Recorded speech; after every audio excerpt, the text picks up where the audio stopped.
பார்க்கலாம் அப்படின்னா நாட்டு வளம் எப்படி இருந்தது அப்படின்றத அழகாக சொல்லியிருக்காரு. எந்த மாதிரி சொல்லியிருக்காரு அப்படின்னு பார்த்தோம்னா, இனிய பொழில்கள் நெடிய வயல்கள் எண்ணம் உணரும் பெருநாடு, எண்ணரும் பெருநாடு அப்படின்னு சொல்றாரு. அப்படின்னா என்ன, இனிய பொழில்கள்னா இயற்கை வளம் நிறைந்த நம் நாடு அப்படின்னு சொல்லுவார். இயற்கை வளம்னா எப்படி சொல்லுவாங்க அப்படின்னு பார்த்தோம்னா, நம்ம உணவுக்காக தேவைகள் தான் மனிதனுக்கு உண்மையாலுமே நிறைய தேவைப்படும் இல்லையா? அந்த உணவு தேவையை பூர்த்தி செய்யும் விதத்தில் நம்ம நாட்டில் எல்லா வளங்களும் கொட்டி கிடக்குது இல்லையா? அந்த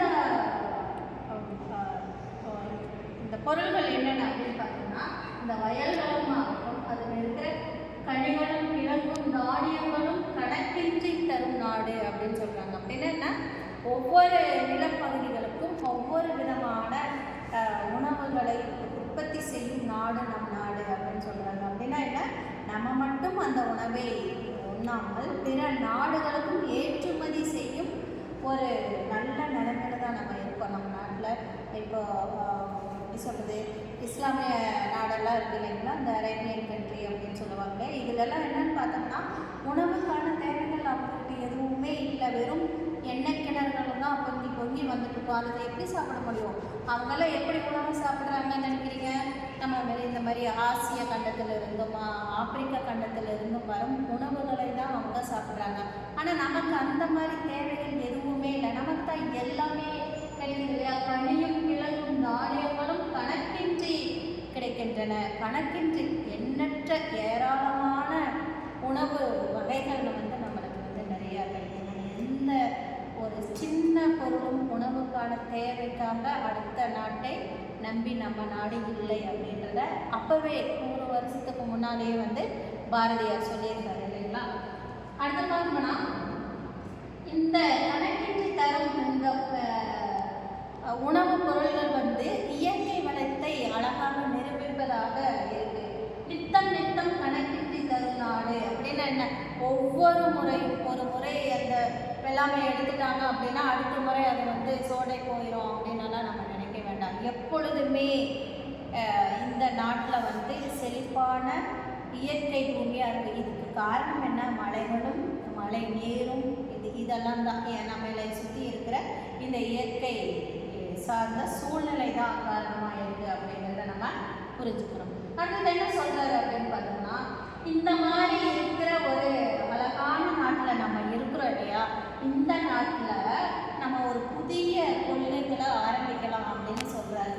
அது என்ன சொல்கிறாரு பார்த்தோம்னா, இனியொரு விதி செய்வோம், இதை நாளும் காப்போம், தனியொருவனுக்கு உணவில்லை என்றால் ஜகத்தினை அழித்திடுவோம் அப்படின்னு சொல்கிறாரு. என்ன, புதிய கொள்கையை நம்ம ஏற்படுத்திக்கிட்டோம்னாவே அழகான ஒரு நாடு, இந்த உலகமே திரும்பி பார்க்கும் ஒரு அழகான நாடாக நம்ம நாட்டை கொண்டு போகலாம் அப்படிங்கிற செய்தியை நம்மளுக்கு அழகாக உணர்த்திருக்காரு பாரதியார். சரியா?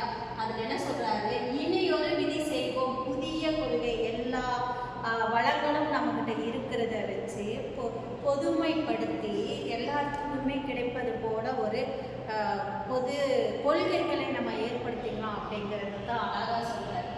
இதில் என்ன சொல்கிறாருன்னா, தனி ஒருவனுக்கு உணவில்லை, நம்ம கூட இருக்கிற இன்னொரு மனிதனுக்கு உணவில்லைன்னா இந்த உலகத்தையே நம்ம அழிக்கணும் அப்படின்னு சொல்கிறாரு. அப்படின்னா என்ன, இந்த உலகத்தில் அதாவது நம்மை சார்ந்து இருக்கும் மனிதர்கள் யாருமே பட்டினியோட வாழ்ந்து இறந்து போவது ரொம்ப கொடுமையானது இல்லையா? அந்த மாதிரி இருக்கிற உலகம் நமக்கு வேண்டாம், அதுக்கான ஒரு கொள்கைனா புதிய கொள்கை ஆரம்பிக்கலாம் அப்படின்னு சொல்கிறார்.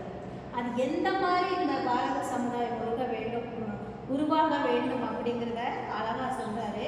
இயற்கை வளங்கள் இருக்குது, சக மனிதனை நேசிக்கும் தன்மை நமக்கு இருக்குது, எல்லா இதுமே இதெல்லாமே ஒருமைப்படுத்தி பொதுமைப்படுத்தி வச்சோம் அப்படின்னாவே எல்லாருமே சரிசமமாக வாழ்ந்துட்டு போயிடலாம். உணவு தான் நமக்கு வாழ்க்கைக்கு ரொம்ப முக்கியமானது. அதன் தேவைகள் எல்லாமே நம்ம நாட்டில் அழகாக புதியதாக கொண்டு வரலாம் அப்படின்னு சொல்கிறாரு. அப்படின்னா என்னதான் நம்ம தொழில் வளங்கள் இந்த தொழிற்சாலை வசதிகள் இருந்தாலும் உணவு தான் நம்மளுக்கு முக்கியமானது. அப்போ இந்த உணவை சக மனிதனுக்கு பகிர்ந்து கொடுக்க வேண்டும் அப்படிங்கிறது பாரதியாரோட கொள்கையாக இருக்குது. இந்த மாதிரி சமுதாயம் தான், அது எத்தனை கோடி மக்கள் வந்தாலும் ஒற்றுமையாக வாழணும் அப்படிங்கிறது தான் அழகாக சொல்கிறாரு இல்லையா. அப்போ இந்த மாதிரி செய்திகள் வந்து நமக்கு கிடைக்கும் பொழுது நம்ம இந்த சமுதாயம் பொதுமைப்பட்டு பொது சமுதாயமாக இருக்கணும் அப்படிங்கிறத வந்து நம்ம ஒவ்வொரு மனிதனுக்கும் உள்ள ஆழமாக பதிய வேண்டும் அப்படிங்கிறத சொல்கிறாரு. குறிப்பாக இளைஞர்களாகிய உங்களுக்கு மதம், மொழி, சமயம் எதுவும் பார்க்காம பொதுவான ஒரு சமுதாயத்தை உருவாக்கி அதில் நம்ம வாழ்ந்தோம்னா அந்த உலகத்துக்கு முன்னுதாரணமாக இருப்போம் என்பது திண்ணம். வணக்கம்.